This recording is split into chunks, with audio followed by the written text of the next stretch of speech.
Everybody die around me. Sterling Matthews is doing a life sentence right now. Is doing a life sentence right now in Cumberland for somebody I killed. Somebody I killed on Halloween with a Hellraiser mask. I had that Glock 17 and that 25 caliber that night that killed Daquan. I did that shit 2010 Halloween. Pen razor mask. Boy, Sterling ain't do that shit. I love you, woo baby, but he ain't do that shit. Big Rambo did that shit 2010. Stepped on him. Yeah, Tyran, I killed him too, 2011. I killed him too up the apartments playing games, came through the lake playing games, stepped on his bitch ass, came through, let off shots, ain't hit me, double back in 48 minutes and killed that nigga, dummy. You hear me? Stepped on him. O'Dyer and them try to say I read it. Niggas try to say I read it. So I walked motherfucking SEIJIHITO through the alley and Rambo Court and gave his little ass 10 shots in his head too. Boom! Boom, boom, boom, boom! Then I stood over him, dummy. Boom, boom, boom, boom, boom. Fuck is you talking about? Then I went, dummy, I'm dead, dummy. I'm dead. Then I went down Calhoun Street. And I killed like 3 niggas down there. You feel me? Yes, money. Make sure this shit gets out. You got niggas that's doing time sentence for shit that I done did.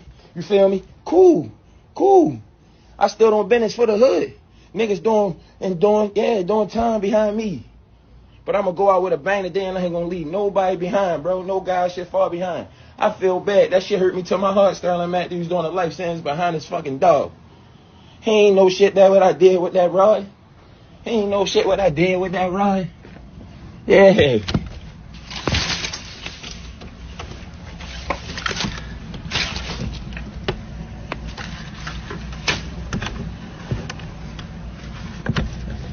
Police stated that officers made contact with Antonio Hart, age 31, who refused to cooperate and stated that he was armed.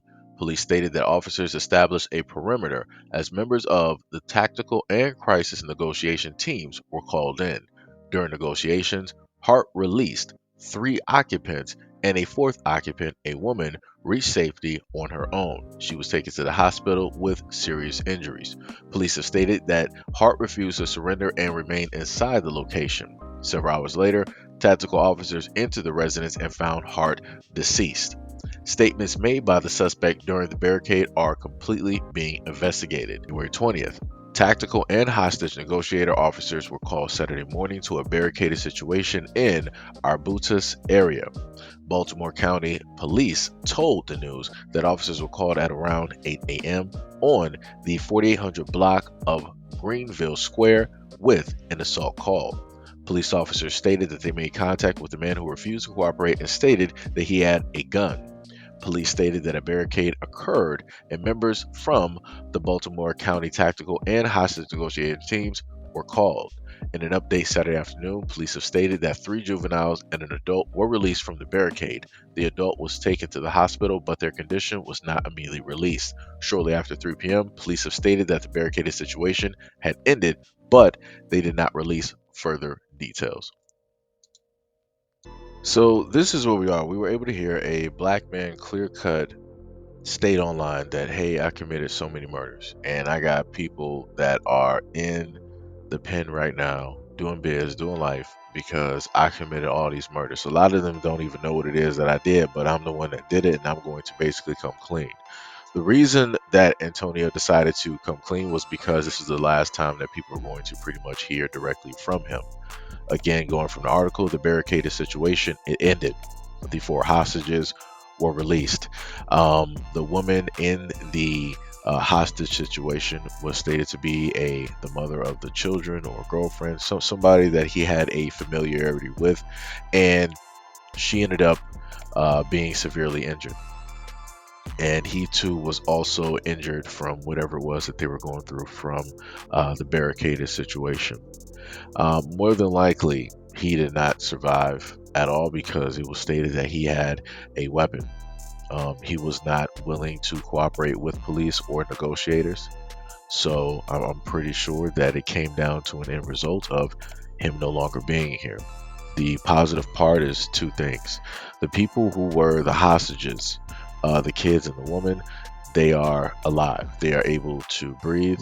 I wish them as much peace as possible and, a lot of healing.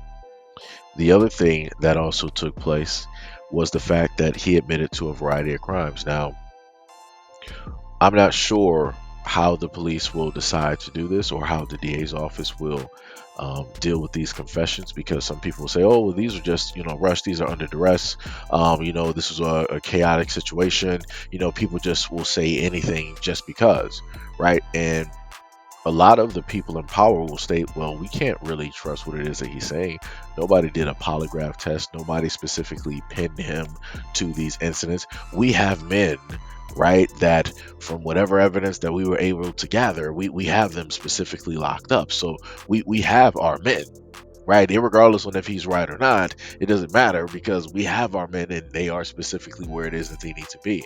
And then they'll decide to bring up some what if scenarios like, well, what if they didn't do it, but what if there were crimes that they should be locked up for that we just don't know about yet? So should we let them out because somebody said that they originally did these crimes?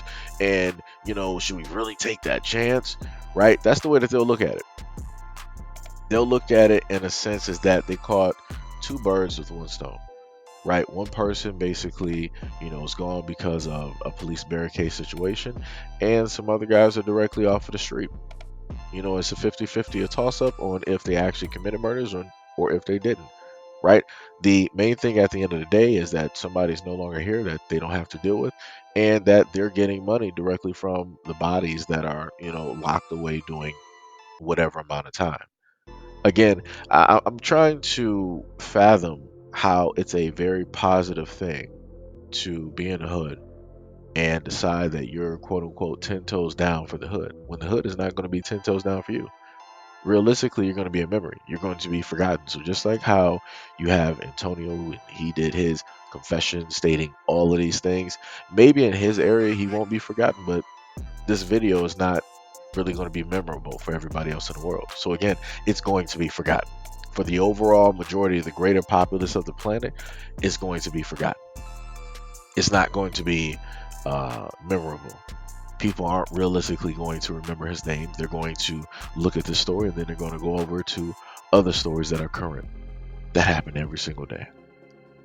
Again, the shameful part is standing 10 toes down and knowing the fact that you committed such horrible actions in your own community, taking away lives, broken up families, destroyed relationships, taking somebody's child, taking somebody's father away, somebody's uncle, somebody's brother away, even potential husband or fiance.